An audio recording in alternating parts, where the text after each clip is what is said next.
السلام عليكم ورحمة الله وبركاته. منورين قناة آسيا. النهاردة الفيديو زي ما انتوا قريتوا الاسم بالظبط، ازاي نتخلص من جلد الوزة في 3 ايام وبس.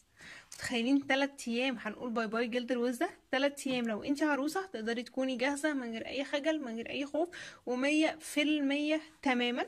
مبدئيا انا وضحت لكم في فيديوهات تانية قبل كده الشرح ده، هقوله لكم باختصار ونقول الحل. كل ده في دقايق صغيرة قوي. جلد الوزة عبارة ان عندنا شعراية بتيجي عشان بتطلع بالشكل ده، فبيكون فوقيها هنا طبقة من الجلد، بنبدأ انها تظهر في شكل حباية. الحباية دي لما احنا بنقشرها بتظهر الشعراية وبتبدأ انها تتفرد تاني بالشكل ده. طيب الجلد اصلا عندنا بيتكون من منبت الشعراية، ومن فوق هنا الشعراية، والطبقة اللي فوق دي اللي هي طبقة الكيراتين، دي اهم طبقة، واللي هي لما تقفل على الشعراية زي هنا هي دي اللي بتسبب المشكلة. وقلنا علاج جلد الوزة بينقسم في حاجتين مهمين قوي، في ان انا اعمل تقشير او مقشر، يعني من الاخر اتخلص من الجلد الميت. الحل التاني هو الترطيب الداخلي والخارجي. مش هقعد بقى اشرح لكم علمي تاني كتير، لانكم اكيد الفيديو ده شفتوه وزهقتوا منه.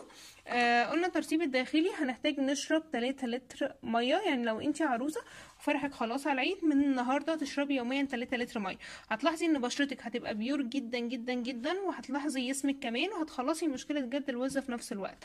كمان هنحتاج نعمل مقشر، وهحسبها لكم ان احنا بنتكلم دلوقتي عن 3 ايام، الكلام ده متطبقوش اكتر من كده. هنحتاج نعمل مقشر، وهنحتاج نعمل ترطيب خارجي باستمرار. المقشر علشان نعمله مش هقول لكم على حاجات غاليه ولا حاجات نشتريها ولا اي حاجه، ما انا عندك في البيت. عندك في البيت ليفه بتاخدي بيها شاور ولا لا؟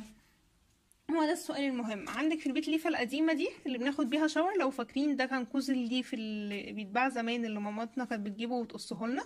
هو ده الشكل المتقدم شويه بتاعه، انها بتتلبس كده. فاكيد عندك ليفه، يعني عندك دي. لو ما عندكيش دي هيكون عندك دي برضو لوف، بس عامل شكل ضفيره، شكل مودرن اكتر. لو مش موجود عندك فاكيد برضو عندك دي الليفه المغربيه. لو انت عروسه فاكيد عندك الليفه المغربيه، هي ده نوعين منها. انا انصح بدي اللي هي طريه خالص كده، انما دي ناشفه بس ناعمه، يعني ناشفه ما بتقشرش اصلا، انما دي بتقشر وكويس جدا جدا جدا كمان. فاحنا عشان نعمل اسكراب اكيد عندك حاجه من الحاجات دول، يعني اكيد عندك اي حاجه من الحاجات دي بتاخدي بيها شاور. لو مش عندك مفيش اي مشكله خالص، تقدري تشتري دي.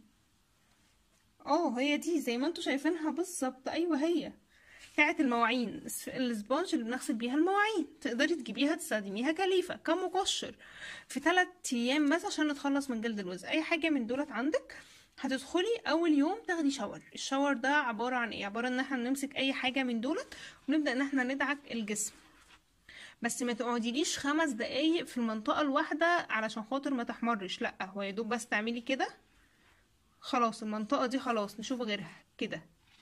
شايفين؟ ثواني، يعني الجسم كله ياخد 5 ل10 دقايق بالكتير جدا. اي حاجة من دولت موجودة عندك في البيت هنعمل كده. بعدها هنلجأ ليه نملة، مش عارفة جت منين.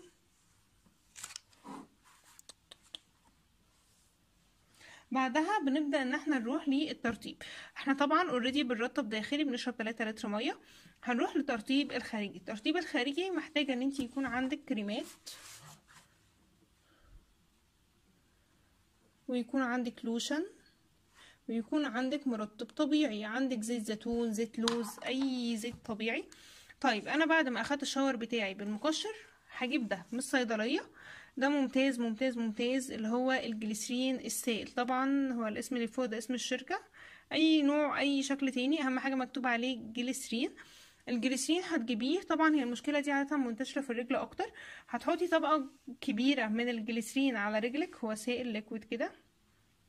هتدهنيه، عارفه كانك مش عارفه، عارفين الفطير المشلتت بتاع زمان لما بيدهنوه زبده وسمنه كتير قوي؟ اهو املي نفسك زبده وسمنه، بس جليسرين مش زبده وسمنه.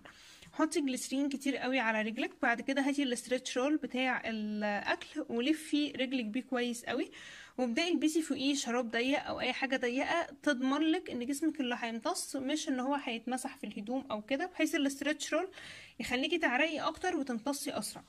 بعد ما هتخلصي الموضوع ده هتقعدي ملفوفة بالشكل ده لمدة 4 أو 5 ساعات، مش أقل من كده. قدرتي تنامي بيه أو تعمليه بالليل وتنامي للصبح زي الفل ويدي نتيجة أحسن كمان. أقصى أقل حاجة، معلش، أقل حاجة نقدر إن احنا نقعدها 4 أو 5 ساعات، مش أقل من 4 ساعات أبدا. بعدها بتدخلي الحمام تاني، بتاخدي بقى شاور عادي اللي هي بالليفة بتاعة الضوف، مش بأي حاجة من دول كلهم خشنين، لا بالليفة بتاعة الضوف اللي هي الناعمة. بتقدري ان انتي تاخدي شاور يدوب بس تراجي اي لوشن على جسمك، عذرا اي شاور على جسمك. بعدها تخرجي من الحمام وتحطي على جسمك اي زيت طبيعي، زيت لوز حلو مش مر. الجسم ما بتحطش عليه مر يا جماعه، الجسم بتحط عليه زيت لوز حلو وبس. ما ينفعش، عذرا، ما ينفعش زيت اللوز المر. نحط زيت لوز حلو. تقدري كمان تحطي زيت زيتون، تقدري تحطي زيت خروع، زيت جوز الهند، اي زيوت طبيعيه. لو عندك كريمات زي كريم بانسينول اللي انا دوشتكوا بيه تقريبا في كل فيديوهاتي، كريم بانسينول بالنسبه لي هو السحر الوهمي. اي لوشن موجود عندك في البيت، اهم حاجه هتكرري الموضوع ده لمده 3 ايام متتاليه. تمام. طيب الناس اصلا اللي بشرتها عندها حساسيه بالاضافه لجلد الوز، يعني في ناس مش عندها جلد وز بس جلد وز وحساسيه، قبل ما تبدأ الموضوع ده محتاجة تاخد اي دواء حساسية قبلها بنص ساعة. تاخد ستروك، فينستيد، ملوش اي اضرار نهائي نهائي نهائي نهائي ابدا، الا لو حامل او بترضعي. انا ما بنصحش باي ادوية خالص فترة الحمل والرضاعة. لكن غير كده هو ملهمش اي اضرار نهائي. فينستيل او ستروك بتاخدي حباية واحدة قبل ما تبدأي في الموضوع ده، قبلها بنص ساعة، وتدخلي تاخدي دش عادي. اول ما بتخرجي بقى ممكن تضيفي كمان مع الكريمات فيوسيدين كريم، فيوسيدين وليس فيوسيكورد، لان فيوسيكورد كورتيزون وانا مش حابه نهائي استخدام الكورتيزون. فيوسيدين هو اللي انا انصح بيه وممتاز جدا جدا جدا. من الاخر لو انتي عروسه وعاوزه بس تنوري في 3 ايام، هتعملي مقشر في 3 ايام دولت. قلنا مش هنشتري اي حاجه من بره، اي ليفه بس وقت ما تاخدي شاور، مفيش صعوبه. هتحتاجي الجليسرين وهتحتاجي كمان حاجة مرطبة معاها، سواء طبيعية او كريم او لوشن، وبس كده وهتبقي احلى عروسة ومنورة ان شاء الله.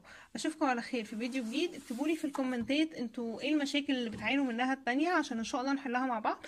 انا بالنسبة لي كان عندي مشكلة جلد الوزة بالطرق دي وبس، الحمد لله تخلصت منها تماما بنسبة 100%. ما احتاجتش لليزر ولا اي حاجة. دي تجربتي ودي دراستي ودي حياتي الواقعية فعليا، عشان كده اقسم لكم بالله في خلال 3 ايام فعلا هتخلصوا من المشكله تماما. اشوفكم على خير في فيديو جديد ان شاء الله. ما تنسوش تكتبوا لي في الكومنتات ايه رايكم في الفيديو، وكمان الكومنت بتاعكم بيفرق معايا علشان اوصل لناس اكتر، وان شاء الله القناه تكبر بيكم اكتر واكتر. واشوفكم على خير في فيديو جديد. السلام عليكم ورحمه الله وبركاته. باي.